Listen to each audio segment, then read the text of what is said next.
Y como cada semana ponemos nuestros ahorros a funcionar, a trabajar con ayuda de los mejores. Manuel Llamas, ¿cómo estás? Muy bienvenido. ¿Qué tal? Muy buenas tardes.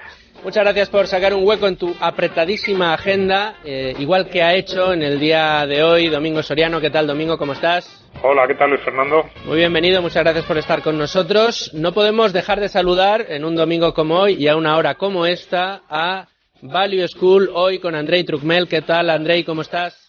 Buenas tardes, Luisfer, bien hallado y como siempre un placer de estar aquí con vosotros un domingo más. Bueno, el placer es absolutamente nuestro y más en un programa como el que tenemos preparado en el día de hoy, en el que nos vuelve a visitar un buen amigo de la casa para hablar de un tema que nos interesa a todos y así nos lo han hecho llegar nuestros oyentes. Hoy está con nosotros en Tu Dinero Nunca Duerme el socio director de inversiones de Magallanes Value Investors, Iván Martín. Iván, muy bienvenido. Muchas gracias por atender de nuevo la llamada de Tu Dinero Nunca Duerme. Muchas gracias, Luis Fernando. Buenas tardes a todos. Para mí un honor, como siempre, estar con vosotros. Bueno, el honor es nuestro, pero ya ves, Iván, que estamos todos y cuando estamos todos, arrancamos. Y seguimos avanzando en materia de inversiones y continuamos adquiriendo conocimientos aquí en Tu Dinero Nunca Duerme para invertir con cabeza y, al ser posible, con éxito, incluso en momentos difíciles y desde luego de mucha incertidumbre como el que estamos atravesando. Son muchos de ustedes, son muchos de los oyentes que tenemos en Tu Dinero Nunca Duerme los que nos han llamado, nos han dejado algún mensaje preguntando si es buen momento o no para invertir en España o si es preferible invertir en bolsas fuera de nuestras fronteras. Sobre este asunto tenemos argumentos para todos los gustos. Hay analistas que nos dirán que al tratarse del mercado que mejor conocemos, en el que las empresas las tenemos al alcance, leemos sobre ellas cada día en los periódicos, es preferible hacerlo en una de estas empresas que buscar en otros mercados donde los actores que lo conforman nos resultan más ajenos.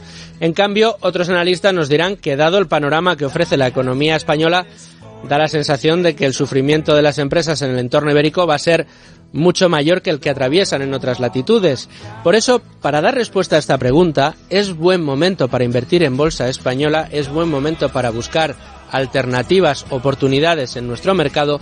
Vamos a hablar con Iván Martín, que lleva 20 años gestionando España, Iberia, con un notable éxito.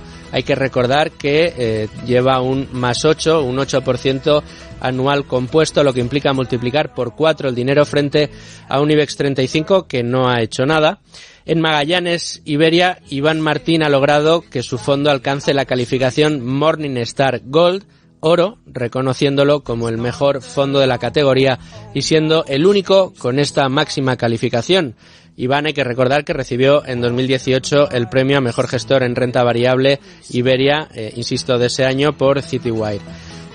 Yo sé que Iván no es muy amigo de todos estos reconocimientos públicos, menos que se le tache de gurú, pero sin duda para hablar de este tema no se nos ocurría a nadie mejor que Iván Martín para que nos desentrañe o nos dé pistas de cómo ve él la situación y si considera que en la bolsa española se están encontrando alternativas o no es así. Pero como es tradición también en este programa y hacemos cada domingo, vamos a arrancar, a empezar a poner argumentos encima de la mesa con la lección de Manuel Llamas. Tu dinero nunca duerme. En Es Radio. Soy Sergio Fernández Pacheco de Valor y escucho Tu Dinero Nunca Duerme. ¿Quieres rentabilizar tus ahorros? Si piensas que la inversión requiere paciencia y disciplina, ponte en contacto con Equam Capital 91 755 69 74 o visítanos en equamcapital.com. Equam Capital. Para que un inversor pueda sacar el máximo partido de su operativa, no depende solo de estar informado, sino también formado. En IG ofrecemos cursos para todos los niveles. Descubre más en www.ig.com. El 68% de las cuentas de inversores minoristas pierden dinero en la comercialización con CFD con este proveedor. Su capital está en riesgo. Tu dinero nunca duerme.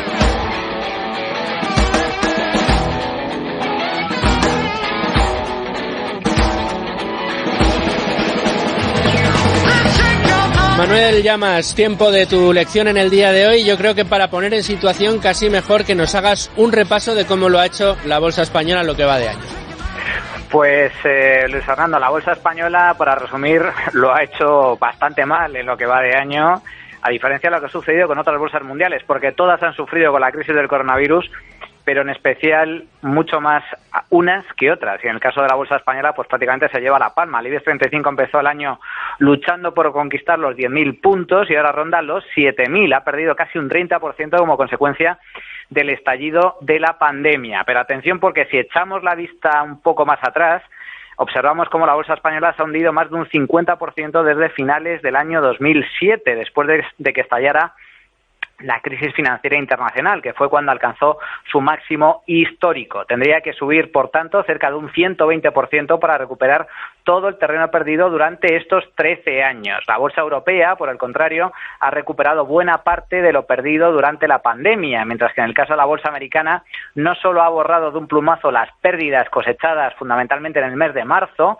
sino que ha marcado nuevos máximos históricos. El IBEX, por tanto, está a la cola de la recuperación, siendo, de hecho, uno de los índices bursátiles que registra una peor evolución durante estos meses de crisis. Son varios los factores que explican este mal comportamiento. En primer lugar, la propia evolución de la pandemia. España es de lejos el país que peor ha gestionado la crisis del coronavirus, ya que lidera el número de muertos en función de su población, y es el que además está sufriendo con mayor virulencia los rebrotes, tras acumular un gran número de contagios durante este verano. Lo hemos visto en las últimas semanas y lo hemos dicho además en varias ocasiones. El origen de esta crisis es sanitaria, de modo que si no se frenan los contagios tampoco habrá recuperación. El segundo gran factor, España sufre una de las peores recesiones del mundo debido precisamente a que no ha controlado bien la enfermedad. El confinamiento se ha llevado por delante millones de empleos, el cierre de multitud de empresas y los rebrotes de este verano dificultan la recuperación de la economía. Todo esto se manifiesta en menores beneficios para las empresas cotizadas y, por tanto, en caídas bursátiles. Pero es que además las grandes empresas españolas pertenecen también a algunos de los sectores más golpeados por la pandemia, como es el sector turístico, el financiero, las aerolíneas o el sector de la construcción. Si a ello se suma la suspensión de dividendos por parte de algunas compañías, que es precisamente uno de los principales atractivos para los inversores españoles, pues el panorama que arroja el IBEX no resulta ciertamente alentador. Ahora bien, ¿es todo tan negro la bolsa española como dibujan estos datos? ¿Ofrece oportunidades de inversión? Pues seguro que nuestro invitado de hoy aclara estas y otras muchas cuestiones. Pero me has dejado chafado, Manolo. O sea, no somos únicamente el país que peor lo ha hecho en el ámbito sanitario, el que peor lo ha hecho en el ámbito económico, sino que además nuestra bolsa, nuestro principal indicador, es el que peor lo ha hecho prácticamente de las plazas del mundo desarrollado. O sea, esto es un erial. Esperemos a ver si Iván nos da alguna pista para sonreír y decir, hombre, aquí hay luz y hay buenas oportunidades. A ver qué nos cuenta Iván. Nos vamos ya a la pizarra de Bueno, Domingo, tenemos ya centrado ese desarrollo que ha tenido a lo largo de este año la bolsa española, muy centrado en el principal indicador, el IBEX 35, aunque hay que recordar que hay vida más allá del IBEX 35. Y a ti, lo que te quería preguntar en el día de hoy, para que nos echaras un vistazo a lo que dice tu pizarra, es: tú en más de una ocasión has recomendado invertir en bolsa española porque es la que más a mano tenemos y de la que más información podemos obtener, o más fácil tenemos obtener información de las empresas que lo conforman. Pero en la situación actual, ¿sigue siendo esta tu recomendación o cuál debería ser, digamos? No, respuesta corta, no. Ahora la explico un poco. Bueno, yo no sé si he recomendado alguna vez invertir así en bolsa española. Yo creo que generalmente lo que he dicho es que no deberíamos invertir por nuestra cuenta, salvo que tengamos unos conocimientos bastante posibles. Es cierto que he podido decir al final que si no hacemos caso a esta primera advertencia, a mí me parece que donde más valor puede aportar el pequeño inversor es en las empresas que más conoce. Correcto. Entonces, sobre bolsa española en concreto, hay dos aproximaciones. La primera, aproximación pasiva, invertir en un índice, ¿no? Bueno, yo muchas veces digo, creo que es la imagen que para el inversor medio puede ser más aproximada, que invertir en un índice es como apostar a un país. Y más o menos, aunque es cierto que cada vez las empresas más grandes pues tienen sus negocios más diversificados, con lo cual pues incluso aunque su país le vaya mal, pues esa empresa puede seguir creciendo, pero más o menos al final el agregado del índice sí que se comporta de forma más o menos pues como lo está haciendo el país en el largo plazo, ¿no? Si a un país le va bien, crece, genera prosperidad, normalmente a sus índices pues les va bien porque sus empresas al final tienen un peso significativo de su negocio en su país y van creciendo. Entonces, desde ese punto de vista, cuando alguien me dice invierto en bolsa española, enfoque pasivo, invierto en un índice, pues la respuesta sería ¿cómo crees que le va a ir a España dentro de 10, 15, 20 años? Si crees que le va a ir bien, invierte, si no, no. Es más o menos la cuenta que yo me haría. Entonces, cuando tú me dices, ¿cómo crees que le va a ir a España? Y sinceramente yo no soy especialmente optimista, me duele mucho decirlo, pero es así. Y sobre todo, en comparación con otros países, yo no sería especialmente optimista con cómo le va a ir a la economía española. Esto ya se sale más de nuestra tertulia, sería más una cuestión política, económica, en otros espacios de la casa, pero digamos que hay tres escenarios posibles, ¿no? Que España lo que tiene es mucho potencial, eso es verdad. Es decir, España podría ser uno de los países de Europa que más creciera en los próximos 20 años. Yo de eso estoy convencido. Porque hay tres escenarios. Escenario irlandés, que nos comportemos como hizo Irlanda en los años 80, 90 y digamos vamos a crecer, vamos a generar un entorno de prosperidad, de apertura, de atracción de inversiones y tenemos muchas cosas que lo hacen posible, desde la geografía, desde las oportunidades que nos da nuestro clima, nuestras infraestructuras para atraer, por ejemplo, a muchas de esas empresas que ahora están buscando temas de teletrabajo, empresas de nueva tecnología que no tienen que estar cerca de materias primas, etcétera. Pues primer camino irlandés. Segundo camino francés-italiano, es decir, conformarnos un poco con lo que tenemos y vivir una larga mediocridad, como llevan viviendo estos países desde los años 80, 90, estancamiento económico, no te hundes, pero bueno, tampoco eres una economía dinámica. Y tercer camino, un camino que podríamos decir a la griega o a la argentina. ¿Cuál va a ser el horizonte de España en los próximos 20 años y cómo sería apostar a ese índice? Pues lo digo como lo siento, tengo muchas dudas. Yo creo que nos vamos a quedar en ese punto intermedio que yo decía francés, italiano, de estancamiento y no es especialmente halagüeño ni desde el punto de vista del inversor pues te llama mucho la atención. Probablemente hay otros países que van a crecer más. Ahora, eso sí, quien crea que España en los próximos 15 o 20 años lo va a hacer mucho mejor que sus competidores, invertir en el índice puede tener mucha lógica. Luego, segunda aproximación, aquel que quiera comprar acciones. Pues yo siempre digo, mi primer consejo es no lo hagas.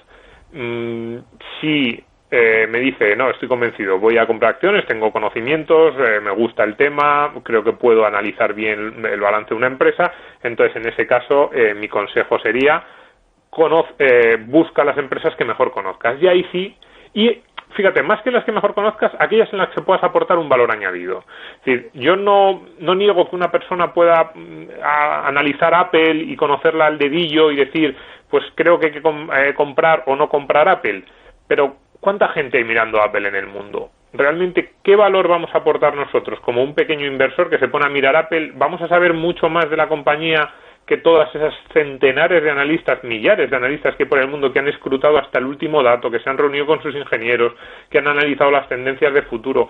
Parece complicado aportar valor en Apple. Sin embargo, para un pequeño inversor sí que puede ser puede estar al alcance de su mano una pequeña empresa o una mediana empresa que tampoco sigue muchos analistas de su país, en un sector que conozca, incluso a lo mejor lo puede conocer esa empresa como cliente o como proveedor, está dentro de su ámbito de competencia, está dentro de su ámbito laboral, por lo que sea, tiene relación con esa empresa. Entonces, ahí sí que podemos encontrar grandes oportunidades. Y en ese sentido, yo creo, igual que decía antes que yo no soy especialmente optimista, y me duele decirlo, pero sí que creo que ese castigo generalizado que se ha impuesto a la bolsa española en los últimos meses, incluso diríamos en los últimos años, creo que ha dejado algunas muy buenas oportunidades. Es decir, compañías españolas muy bien gestionadas, con negocios diversificados, con negocios además con mucho peso en el extranjero, que sí que pueden haber sido castigadas simplemente por una cuestión de efecto país y que no se lo merecen. Entonces, por ahí yo creo que sí que puede haber grandes oportunidades para quien se atreva y sobre todo para quien sepa lo que está haciendo, porque es siempre peligrosísimo elegir individualmente si no tienes unos conocimientos sobre la empresa y sobre lo que son las herramientas financieras, los datos financieros básicos y cómo manejarlos y cómo interpretarlos. Si no lo sabes, va a ser siempre muy peligroso. Y si pensamos que lo sabemos y si pensamos que tenemos capacidad de análisis, pensemos si tenemos más o menos capacidad de análisis que lleva 20 años invirtiendo con éxito en el mercado ibérico, como es el caso de nuestro invitado de hoy. Yo creo que tenemos ya elementos de sobra encima de la mesa para irnos directos a la tertulia. En colaboración con Value School y con Andrei Trucmel en el día de hoy. Andrei, que tenemos ya preparado, yo creo que ha tomado nota de la lección de Manuel, también de esos consejos hoy especialmente concienzudos de Domingo Soriano, explicando distintos aspectos de cómo él ve la situación para un analista, para un inversor particular. Y en tu caso, Andrei, ya es tradición en este programa y así lo vamos a seguir haciendo. Value School tiene la primera pregunta del día para nuestro invitado, así que todo tuyo. Te lo agradezco, Luis Fernando. A ver, lo primero de todo, en cuanto a los comentarios de Manu y Domingo, decir que han sido muy pertinentes y como también comentabas tú antes, pues un poco pueden dejar al inversor español un tanto intranquilo, incluso con ganas de desinvertir su capital invertido en empresas cotizadas españolas. Incluso a mí me estaba quedando ahí un poco intranquilo, que también es cierto que comparto todas sus preocupaciones. Entonces, Iván, lo que te quiero preguntar es, primero de todo, está claro que nadie tiene la bola de cristal, pero ¿por qué dirías que este puede ser el momento de la bolsa española? Y también, ¿por qué crees que el señor mercado se ha pasado de frenada con la bolsa española y en qué empresas o sectores crees que la reacción ha sido más irracional? Pues a ver, un pequeño inciso, ¿no? Antes de elaborar un poco más la pregunta, que es muy apropiada. Sí que es cierto, parece que hemos pintado un auténtico erial financiero, ¿no? Hay razones para decir lo que estamos diciendo, totalmente son hechos los datos que estamos teniendo. La publicación del Producto Interior Bruto pues es desolador, es devastador. La radiografía que ha hecho Manuel sobre las bolsas y cómo aparece el IBEX 35 dentro del contexto de bolsas mundiales, pues es brillante, es lo que es.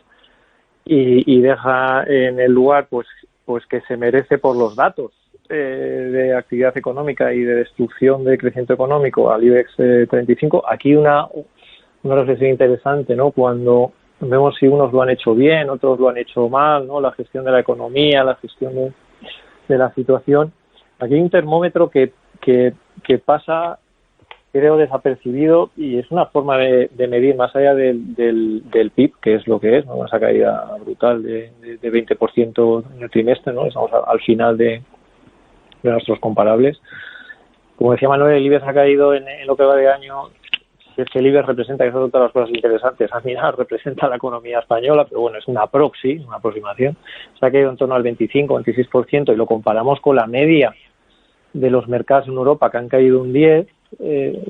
Ese extra sobre el 10%, que entre comillas sería lo normal, hablar de normal y que caiga un 10% de la bolsa es un poco extraño, pero la bolsa europea a través del Eurostoxx 50 que hay un 10%, el IBEX un 26%, ese extra, ese 15-16% extra, es también un termómetro de cómo, pues hombre, se ha gestionado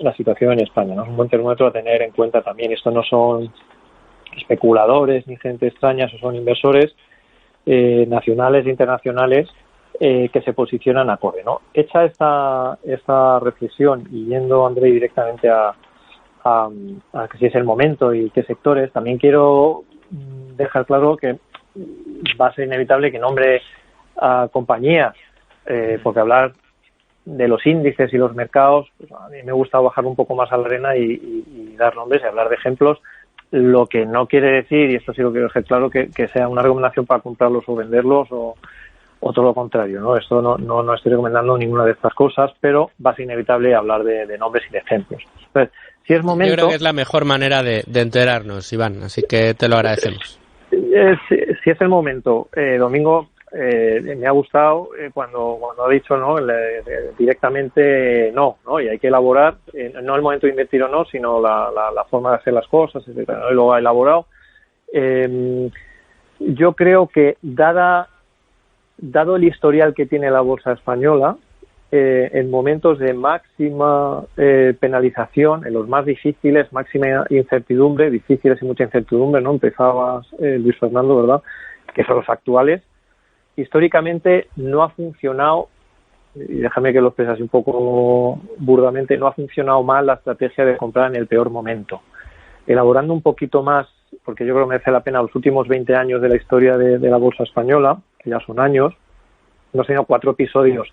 Es un poco añadir a lo que Manuel ha contado al principio. Tuvimos las .com en el 2000-2002, donde la bolsa, insisto, medida por el IBEX 35, y luego veremos, yo creo que es interesante que no se me quede en el tintero ver si eso representa bien o no el comprar bolsa española, cayó un 55 hasta los famosos 6.000 puntos, que parece que es que ahí está el suelo, ¿no? El suelo rocoso donde rebota o no va más.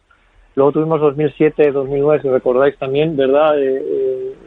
La crisis del ladrillo, ¿no? El caso español fue fuerte, de 16.000 a 6.000 y pico, 7.000 puntos, otros 56, 55%. Luego tuvimos la crisis particular soberana de los mal llamados PICs, donde, pues desgraciadamente se nos incluía España, 2010, 2012, insisto, de 12.000 a 6.000 puntos, otro 50%.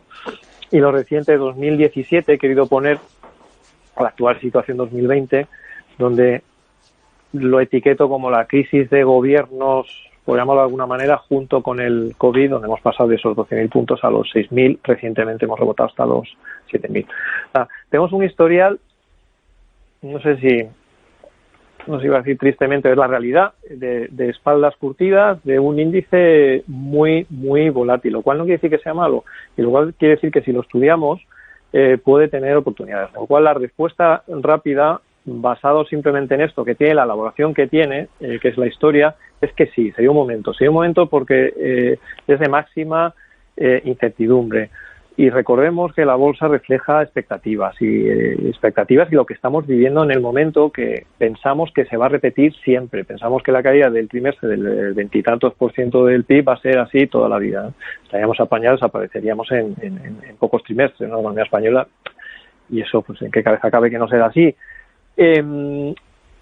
Hay razones para pensar que podemos tener rebotes fundamentados, todo esto fundamentado, porque de una base también muy baja, pues no es muy difícil recuperar, y esto tiene que tener su repercusión en el índice, digamos IBEX 35, insisto, muy importante, yo creo que es lo más importante, con sus matices. Y luego me preguntabas, Andrés, sectores, si ha habido una pasada de frenada. Bueno, la banca, telecomunicaciones, construcción, inmobiliaria, la verdad es que todo se ha visto afectado. Turismo tiene mucho peso. España en turismo, obviamente, es principal motor de los principales motores. Tenemos representantes cotizados que han sufrido, están en niveles mínimos históricos. Pues esto también con matices. Hay caídas justificadas acorde a la destrucción de valor del negocio y a la destrucción coyuntural. Es una obviedad, que lo refleja automáticamente. Y la duda está, y el reto está en ver cuál será el daño permanente en el medio y largo plazo. En algunos sectores, en algunos valores, posiblemente haya hecho mella. Lo que no quiere decir que vaya a desaparecer. Y es inevitable ya que tenga que hablar de algunos valores. El sector turismo, valores como la hotelera Meliá. La corrección de Meliá, si la memoria no me falla lo que va de año, pues, posiblemente esté más de un 50%, fácilmente más de un 50% de caída lleva en el año. Una caída muy fuerte, con niveles de 3.30, 3.40 euros por acción estará. Insisto, si la memoria no me falla, la corrección es brutal. Los niveles son pues, prácticamente de mínimos históricos parecidos posiblemente al 2009. Hay razones para pensar, y a nadie se le escapa, no hay que ser un extraordinario analista financiero para darse cuenta por sentido común y por usuario que cómo han estado los hoteles en España, ¿no? Lamentablemente, y el sector. Pero aquí sí que también uno puede pensar que esta situación no va a durar toda la vida. Con ese razonamiento sencillo, pero no simplista, uno puede hacerse la idea que haciendo unos números y viendo, por ejemplo, el valor de liquidación teórico de algunos de los hoteles que tiene, veríamos que la valoración por acción sería mucho más del doble de lo que cotiza ahora. ¿Que eso se va a realizar mañana por la mañana? Pues posiblemente no. ¿Que va a tardar tiempo y va a tener altibajos? Pues posiblemente. ¿Que entre medias va a tener que gestionar su circulante y su situación de deuda? Pues posiblemente también. O sea, todo tiene sus matices. Pero esto es un ejemplo de compañía que representa un sector muy penalizado por razones muy obvias y muy fácilmente perceptibles, pero que posiblemente haga o generen oportunidades en el medio y largo plazo para un inversor paciente y añadiría con estómago. Otros sectores, pues tengo mis dudas porque la crisis del COVID-19 puede enmascarar problemas estructurales, como la banca. No creo que la banca esté así única y exclusivamente por el COVID-19. Creo que es un levantamiento de máscara y ver qué había detrás. Lo que había detrás no era agradable de ver. Me ha gustado lo lo habéis repetido y me ha gustado mucho. Empresas, invertimos, ¿verdad? El inversor español, generalmente el nacional, en sus respectivos países tiene una tendencia a invertir en la cercanía. También es una tendencia del ser humano en sentido común, ¿no? Porque es lo que conoce, lo que tiene cerca. Aquí el matiz es importante. Invierte en empresas donde reside, que cree conocer, que conoce su nombre y sabe que es un banco, sabe que es una compañía de telecomunicaciones, sabe que es una compañía petrolera, ¿no? Y no es extraño, y es lo más común encontrarnos con colegas, familiares, amigos que tienen su carterita de acciones españolas y tienen los sospechosos habituales, ¿verdad? Porque cree conocer lo que tiene, lo que conoce es el nombre, ¿no? Lo que conoce es lo que lo más grande y lo más popular. Y aquí introduzco ya, y con esto termino, y espero haber respondido, Andrei, en que no sé cómo llamarlo, en no todo vale, ¿no? En no todo vale en bolsa española, ¿no? Con un sí que creo que es el momento de hacer una cartera en un momento tan penalizado como el actual. Iván, por todo lo que estás comentando, se me ocurren dos preguntas o dos reflexiones. Sí. Por un lado, ese análisis que decías tú es sencillo pero no simple, de pensar que efectivamente hay empresas, hay negocios que han sufrido especialmente la situación actual, que todavía están sufriendo, pero que si uno mira los activos y mira el precio de la acción puede entender que una vez pase este bache pues tiene fortaleza para crecer y darnos una muy agradable sorpresa si hemos comprado ese tipo de títulos. A mí se me ocurre, por un lado, que al final aquí la bola de cristal que no tenemos, pero que nos gustaría tener, sería ver de todas las empresas que componen, por ejemplo, el sector turístico o más afinando un poquito más el sector hotelero, la cosa estaría a ver cuál de ellas va a poder sobrevivir este bache dependiendo de lo que dure, ¿no? Y ahí es donde encontraremos al final a la ganadora. Y la pregunta sería, ¿cuán fácil o difícil ves tú el ser capaz de averiguar o cuáles son los elementos de juicio que a ti te hacen pensar que una empresa va a sobrevivir o va a ser capaz de aguantar, apretar los dientes y aguantar este bache para poder crecer con fuerza en el futuro? Y luego, una derivada de esto, da la sensación de que esto lo que va a dar es unos sectores mucho más concentrados, con menos compañías, pero más grandes, que limiten, o a priori pueda parecer que limitan la competencia. ¿Esto qué efectos puede llegar a tener? Sé que igual son dos preguntas que no puede que no estén muy relacionadas, pero yo sí le veo el enganche a una con la otra. Vale. Pues la primera pregunta, es muy interesante lo que apunta Luis Fernando, los elementos de juicio, ¿no? Que hay que ver, que el sector está tocado, que el sector turístico, restauración, hostelería, etcétera, no está tocado. Líneas aéreas, operadores de infraestructuras aeroportuarias, está tocado. esto es una obviedad, lo hemos explicado al principio. Vamos a ver la capacidad de resistencia. Aquí es el que aguante la situación que es mala. Entonces aquí elementos, señales que yo particularmente busco y construyo en función de si las identifico o no, es la cartera y concretamente la cartera, esto se nos trata toda la cartera de Magallanes-Iberia, ¿no? Nuestro fondo de inversión. Pues son varios puntos y son puntos comunes. Uno de ellos, capacidad de resistencia ahora mismo, es la situación financiera, no cabe duda. Los activos están ahí, los hoteles están ahí, las infraestructuras aeroportuarias están ahí, los restaurantes están ahí, y ahí pueden estar y no tienen por qué evaporarse del mapa, ¿no? Lo que sí puede hacer que la compañía se la lleve por delante es la situación financiera, porque no puedes hacer frente a esa parte al pasivo. Y afortunadamente en algunas de las compañías, sobre todo las que cotizan, también es verdad que aquí hay un sesgo, ¿no? Porque no está representado. Si lo queremos, entre comillas, mal utilizar la palabra jugar, ¿no? Invertir esta tendencia de recuperación bursátil, pues no tenemos muchos representantes, ¿no? Pero bueno, alguno hay. Es la situación financiera, diría, número uno. ¿Qué otros ingredientes hay? La diversificación internacional, no solo centralizada en una tipología de activo ni en una circunscripción geográfica. Eso también es importante. La situación accionarial es muy importante. ¿Quién es el dueño? No es tan importante, diría, como la situación financiera. ¿Quién es el dueño? Y si tiene dueño. No, ¿quién es el dueño? Perdón, es irrelevante. Es si tiene dueño. Las empresas que tienen dueño y atraviesan dificultades salen a flote, porque en ello les va a la familia su patrimonio financiero, aparte de su reputación y su orgullo profesional, que es importante.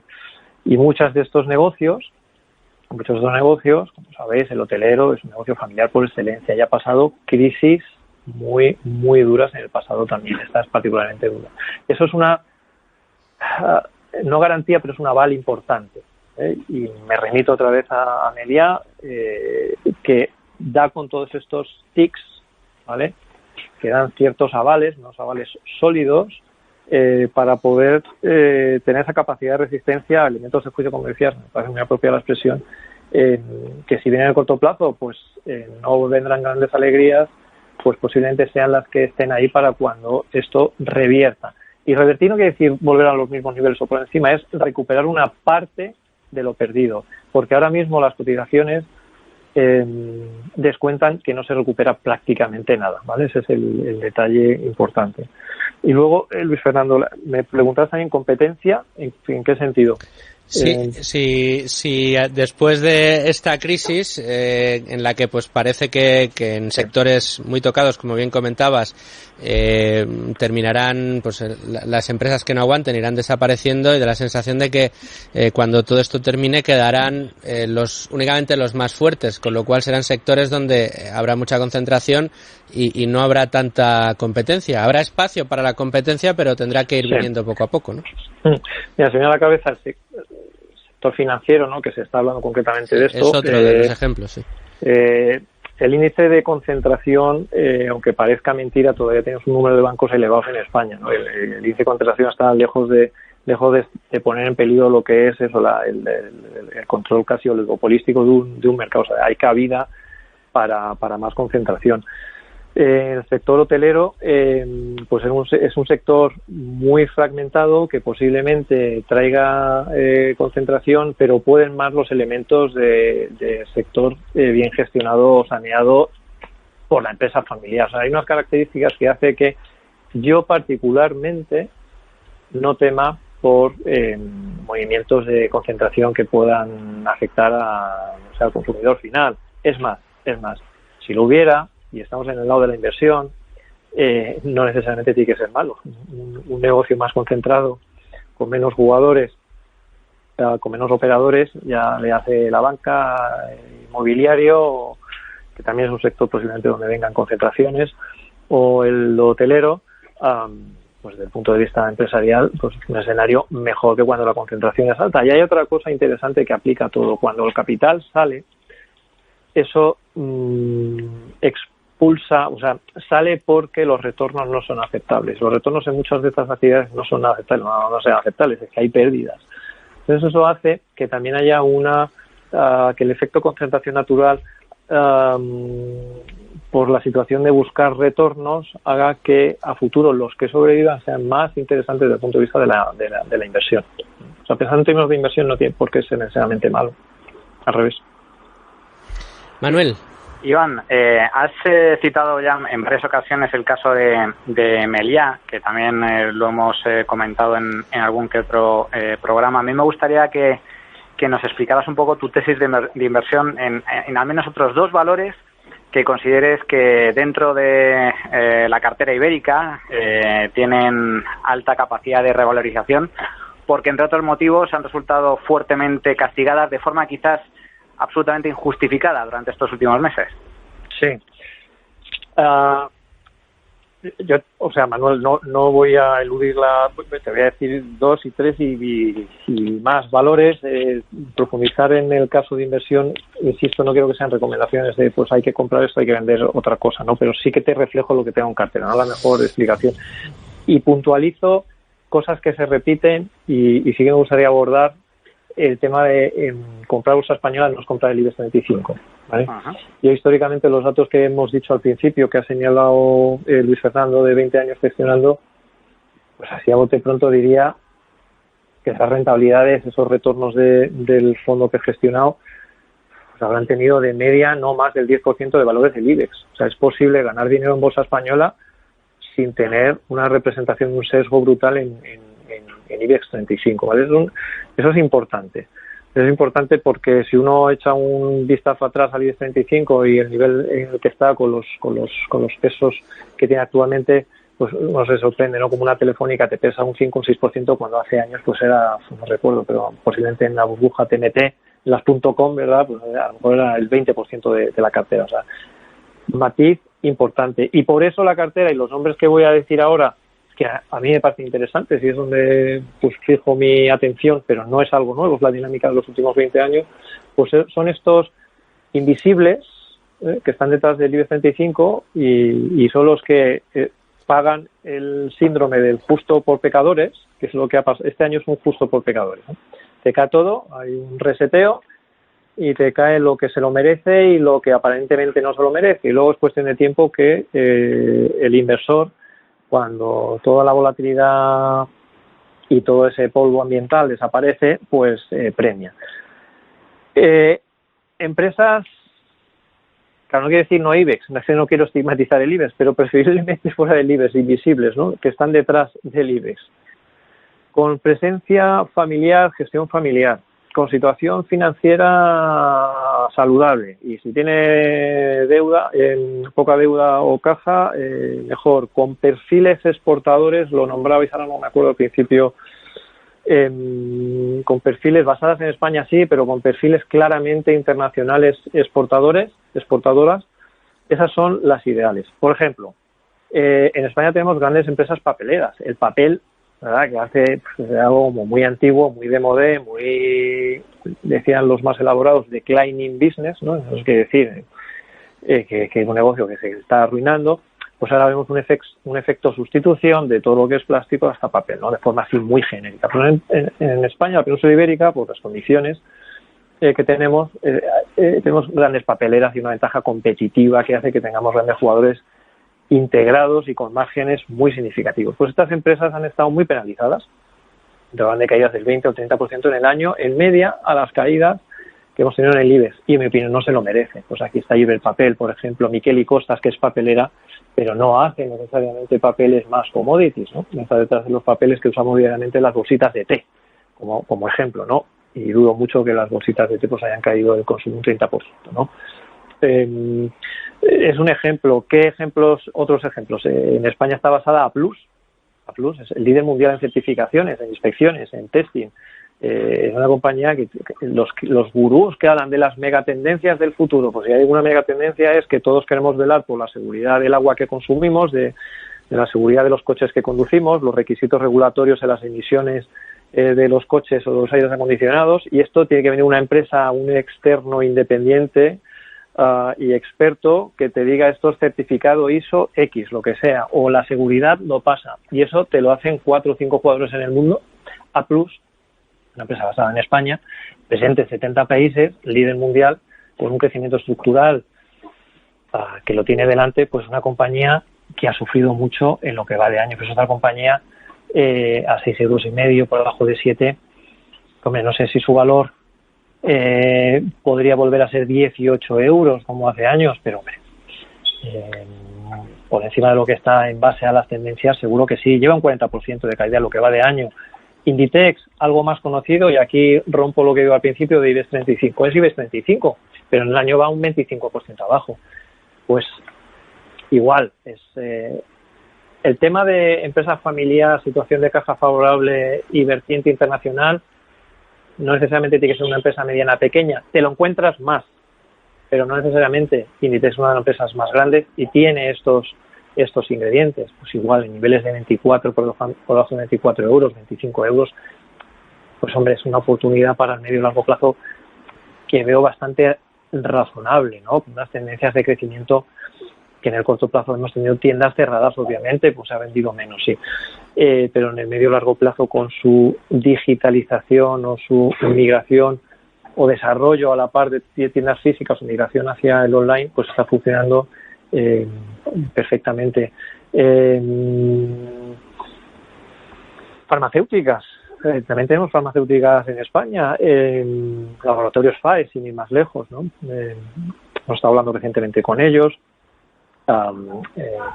Almirall también, laboratorios basados en España, líderes mundiales en venta de antihistamínicos. Casualmente estas dos compañías farmacéuticas, Almirall con Elevastel o FAES con Bilaxtel, ¿no? De las primeras farmacéuticas en Japón, por ejemplo, FAES, ¿no? Es una empresa de Bilbao, española, y tenemos un líder mundial en una tipología de productos. Pues estas compañías también han estado penalizadas en lo que va de año con caídas de doble dígito, pero vemos que su potencial está mucho más arriba. Y otra vez más, situación financiera favorable, FAES tiene caja neta, crecimientos históricos cercanos al doble dígito, y te la encuentras en unos niveles muy por debajo de donde veníamos antes. Entonces, cuando vas valor por valor y ves que y matizo lo que decía al principio, si es el momento y por qué, vas valor por valor y te convences de que sí, de comprar esa tipología de valores, que luego hay que profundizar en ellos, lógicamente, como decía muy bien Domingo, ¿no? Tienes que analizarlos, tienes que hablar con las compañías, tienes que ver su situación financiera, tienes que ver qué daño realmente le va a hacer una situación como la de este año 2020. No van a salir indemnes, obviamente, les va a hacer daño, vamos a medir ese impacto, y cuando lo estabilizas y lo normalizas a medio y largo plazo te das cuenta que es momento de ser selectivos. La palabra sería esa y el resumen, de ser selectivos en bolsa española. Y comprar bolsa española no es comprar, insisto, lo que creemos que conocemos, que son las sospechosas habituales, que no voy a repetir, pero todos tenemos en mente, ¿no? Domingo. Sí, bueno, decía Iván que no hay que estigmatizar el IBEX 35.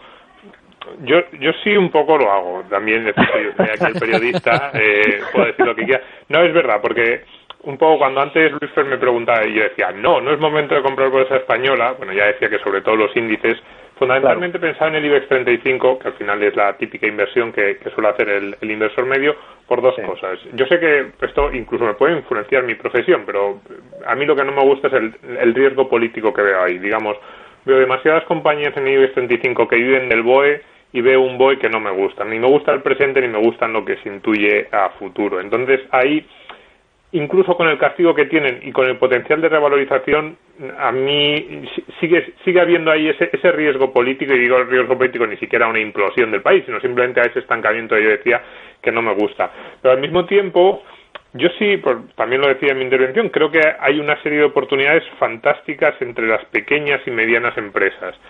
Y entre aquellos que saben buscar esas pequeñas y medianas empresas, tanto los fondos, pues que saben intuir por dónde están ahí esas empresas un poco bajo el radar, que están siendo castigadas. Yo estaba viendo las principales posiciones de Magallanes, por lo menos en el informe mensual, Fluidra, es Iberia, ¿no? También Corticera Morín, que es portuguesa, Logista, 3 compañías que a lo mejor mucha gente ni siquiera sabe lo que son. Entonces, la pregunta sería un poco, no sé si podrías explicar un pelín simplemente alguna de ellas, ¿por qué os llamó la atención? Porque son las 3 principales posiciones.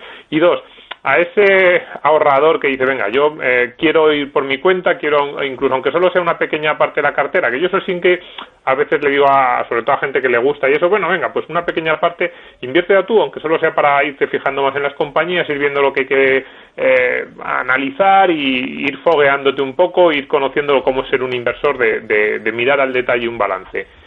¿Qué tipo de compañías, sectores le aconsejarías tú que empieces a mirar a ese pequeño inversor que dice yo quiero elegir por mi cuenta? Pues lo que comentas, Domingo, o sea, te lo secundo totalmente. O sea, las empresas, el momento de IBEX 35 así, pues no, hombre, es peliagudo, pero fíjate lo que te digo, que a ver que se me entienda bien, no siendo santo de mi devoción todos los integrantes por igual del IBEX 35, concretamente una parte, porque han demostrado históricamente que si hubiera un manual de destruir valor, pues algunos de los componentes, ¿no?, y algunos de los que prestan servicios financieros, y ya lo voy a dejar ahí, pues estarían en las primeras posiciones por méritos propios, ¿no?, por mucho que se estén fusionando ahora, o se fusionan por eso. Empresas un poco nada afectadas al albur del regulador, ¿no?, al regulador de turno, al legislador, al del BOE, pues es recomendable mantenerlas al margen, ¿no? Y si lo están, fíjate lo que te digo, que sea favorable la regulación, que alguna de estas compañías pueda verlas. Entonces, siempre hay que gestionar con ese ojo, ¿no? Y preferiblemente que sus horizontes temporales, sus estratégicos, sus visiones, que sus equipos directivos tengan permanencia, y esto no es tontería, en la gestión de estas empresas, que vaya más allá de los 4 años que dura la legislación, afortunadamente creo, de los políticos que toca que nos gobiernen, ¿no? Aquí ya nos echamos o nos cubrimos de decisiones en el corto plazo. Y bueno, hecha esta observación, de juntar por las principales posiciones, claro, Fluidra, no he querido, cuando hablamos de valores concretos y con las salvedades que he hecho, no he querido decir Fluidra, porque es una posición que en lo que va de año gana un 15% y tiene una recuperación en nuestra principal posición. He querido hablar de las posiciones pues que más nos están costando y que veo más peliagudas. Oye, pues también hay que dar la cara en estos momentos y decir dónde veo las oportunidades más fuertes. Hablar de Fluidra cuando está cerca de sus máximos históricos por méritos propios. Fluidra es una compañía, el otro día me preguntaban, una de las compañías que he tenido siempre desde niveles de por debajo de 2 euros, siempre. O sea, esto es largo plazo y son años. Este año se ha ido a 8 euros. Está a 14 ahora. No he querido hablar de ella. Tú me la has sacado, yo lo comento. Es una compañía que es líder mundial y es Fluidra, está basada aquí en España. Y es la empresa que compró Zodiac. A nadie, no lo sé, me atrevo a decir que casi nadie le suena Fluidra, pero a casi todos los que estamos aquí y escuchamos la radio, posiblemente Zodiac nos suene. Fluidra es el propietario de Zodiac. Es un líder mundial, está en Estados Unidos, Australia, Europa. Es líder mundial en piscinas. Unas cuotas de mercado, dependiendo del área geográfica, pues son aplastantes, ¿no? Pues no es casualidad, además, con la tendencia de quedarse en casa, de cuidar la piscina y del turismo más de proximidad, como se le llama, pues es una tendencia muy favorable. Es una de nuestras principales posiciones, una compañía que ha funcionado muy bien. Otra vez más, buena situación financiera, líder mundial, sesgo internacional, empresa familiar. Y con esto, es que esto sirve para responder, Domingo, la última parte de qué le recomendaría a una persona que se inicia, que quiere hacer sus pinitos, que, hombre, preferiblemente delegar esa gestión y ese estrés genera esa gestión particular en profesionales que nos dedicamos a esto. Pero ¿qué pistas para no meter mucho la pata y no comprar aquello que uno cree conocer? Como veis, siempre se repite este mantra. Corticera Morín, la familia Morín. 1 de cada 3 corchos en el mundo de las famosas botellitas de vino, famosos corchos de botellas de vino, pasa de alguna manera por Corticera Morín. Es el líder mundial en procesados de corcho y concretamente en tapones de corcho, simplificando mucho su negocio, controlado por la familia Morín.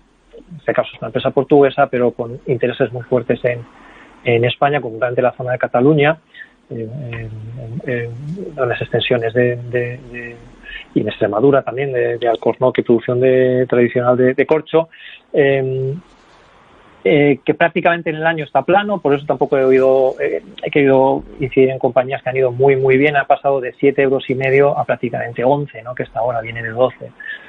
Esa es la tipología de compañías que, como veis, pues son compañías que podemos entender, que tienen unos patrones que se repiten, que luego hay que ahondar más en los estados financieros, y que en situaciones extraordinarias como la actual merece mucho la pena poner dinero a trabajar. Y eso, al final, esa tipología de compañías son las que conforman el fondo del Magallanes Iberia. O sea, ¿qué es esto? Bueno, parece mentira que se haya pasado la hora, Iván.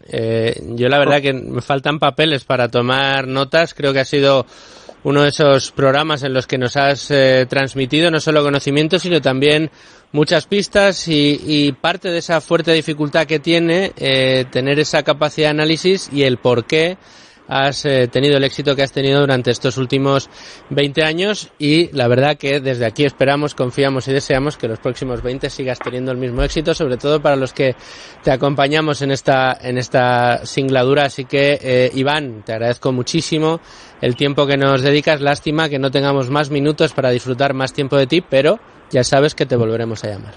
Bueno, muchas gracias, un placer, me ruborizas. Iván, de todas maneras, no te vayas todavía porque quedan las recomendaciones Value School e igual algún apunte más podemos hacer. Soy Marta. Soy Guillermo. Somos asesores de Salmon Mundi y escuchamos Tu Dinero Nunca Duerme. Un programa de Es Radio en colaboración con Value School, con Luis Fernando Quintero.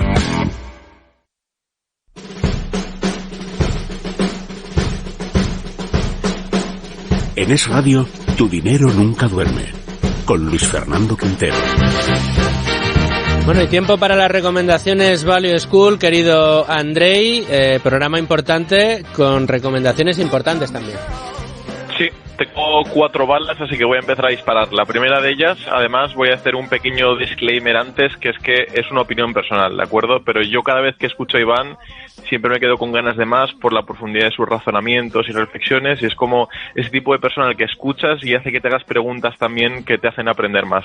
Y como estoy seguro y estamos seguros desde Value School de que también hay otros a los que les sucede lo mismo que nos sucede a nosotros cuando escuchamos a Iván, os queremos recomendar la charla inaugural que dio en el Summer Summit de Value School este año, que es un coloquio entre Iván y Luis Alberto Iglesias, nuestro querido Luigi, titulado Invertir en tiempos difíciles. Podéis encontrar este vídeo y también otros más del Summer Summit en el canal de Value School en YouTube, y también os adelantamos que muy pronto estarán disponibles todas las charlas de ese círculo de conferencias online a través de nuestro portal de formación Value Academy.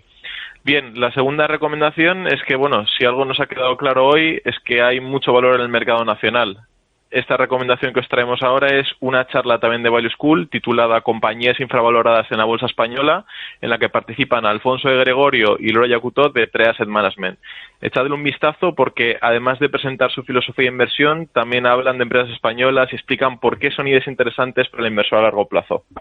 Como tercera recomendación, pues comentar que es cierto que en España es habitual poner en foco las empresas más grandes y conocer el mercado, como Los Sospechosos Habituales, además también es una muy buena película, pero si tú eres más del club de buscar joyitas escondidas y tratar de encontrar negocios cuando aún son pequeños, este podcast en formato de entrevista de Alfa Positivo te va a resultar muy interesante. A lo largo de 1 hora y media más o menos, Juan Saiz de los Terreros de Udecta Capital desgrana la inversión en microcaps y las perlas del MAP junto a Sergio Falla y Adrián Hernández. Y por último, la última de nuestras recomendaciones, sé que la hemos repetido ya varias veces, pero nunca nos cansaremos de hacerlo porque nos parece una plataforma súper interesante y de muchísimo valor para ti, que si no eres de invertir directamente en acciones individuales y prefieres invertir a través de un fondo de inversión, te recomendamos que visites el portal de evadevalor.com. En él podrás encontrar un listado con los gestores nacionales que mejor track record han conseguido a largo plazo, entre los que, por cierto, se encuentra Iván, para que puedas tomar una decisión de inversión en caso de que quieras confiar tu capital en un gestor de fondos. Bueno, pues ahí quedan esas recomendaciones. Andrei, muchísimas gracias por todas y cada una de ellas. Voy a añadir yo otra que la hago siempre, y es que pueden encontrar en los podcasts de radio, en Spotify, en iVoox, en Apple Podcasts, todos los capítulos de Tu Dinero Nunca Duerme, incluidos el resto de programas en los que también ha estado Iván Martín, que han sido auténticas masterclass como las que nos ha ofrecido hoy. Iván, sé que estás ahí. Muchísimas gracias de nuevo por acompañarnos y espero poder contar contigo muy pronto en Tu Dinero Nunca Duerme. Gracias y un abrazo fuerte a todos.